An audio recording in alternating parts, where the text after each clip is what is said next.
കാലടി അയ്യമ്പുഴയിലെ പാറമടയിൽ കണ്ടെത്തിയ മൃതദേഹം യുവാവിൻ്റേതെന്ന് തിരിച്ചറിഞ്ഞതോടെ പ്രദേശത്ത് നിന്ന് കാണാതായ യുവാക്കളെ കേന്ദ്രീകരിച്ച് പോലീസ് അന്വേഷണം തുടങ്ങി.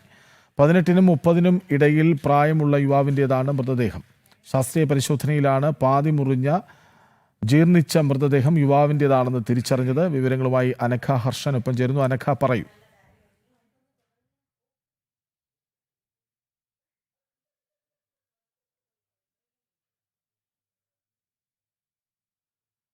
നിഷ ദിലീപാണ് ഒപ്പം ചേരുന്നത്. നിഷ, എന്താണ് വിവരങ്ങൾ?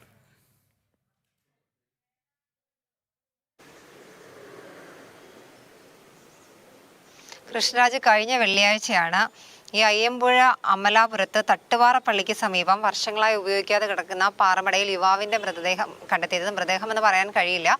ഇതിന്റെ ഈ മൃതദേഹത്തിന്റെ അരയ്ക്ക് താഴോട്ടുള്ള ഭാഗം മാത്രം, 2 ട്രാക്ക് സൂട്ട് ഇട്ട നിലയിലുള്ള 2 കാലുകൾ മാത്രമായിരുന്നു കണ്ടെത്തിയത്. ഇത് കൂട്ടിക്കെട്ടിയ നിലയിലായിരുന്നു.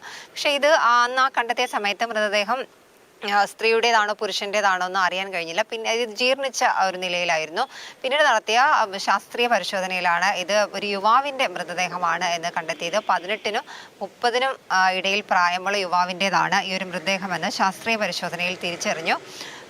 ഒപ്പം തന്നെ ഈ കാലുകൾ കണ്ടെത്തിയ നിലയിൽ കണ്ടെത്തിയ മൃതദേഹമായിരുന്നു.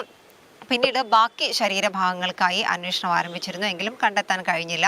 ഇത് കുറേ കാലങ്ങളായി ആരും ഉപയോഗിക്കാതെ കിടന്ന ഒരു പാറമടയായിരുന്നു. മാത്രമല്ല, ഇവിടേക്ക് വാഹനങ്ങളൊന്നും എത്തിച്ചേരത്തില്ല. അങ്ങനെയുള്ള ഒരു ദുരൂഹമായ സാഹചര്യത്തിൽപ്പെട്ട ഒരു സ്ഥലമായിരുന്നു ഇത്. അങ്ങനെയുള്ള സ്ഥലത്താണ് വെള്ളിയാഴ്ച മൃതദേഹം കണ്ടെത്തിയത്. പിന്നീട് നടത്തിയ പരിശോധനയിൽ ഇതൊരു യുവാവിൻ്റെ മൃതദേഹമാണെന്ന് സ്ഥിരീകരിച്ചു.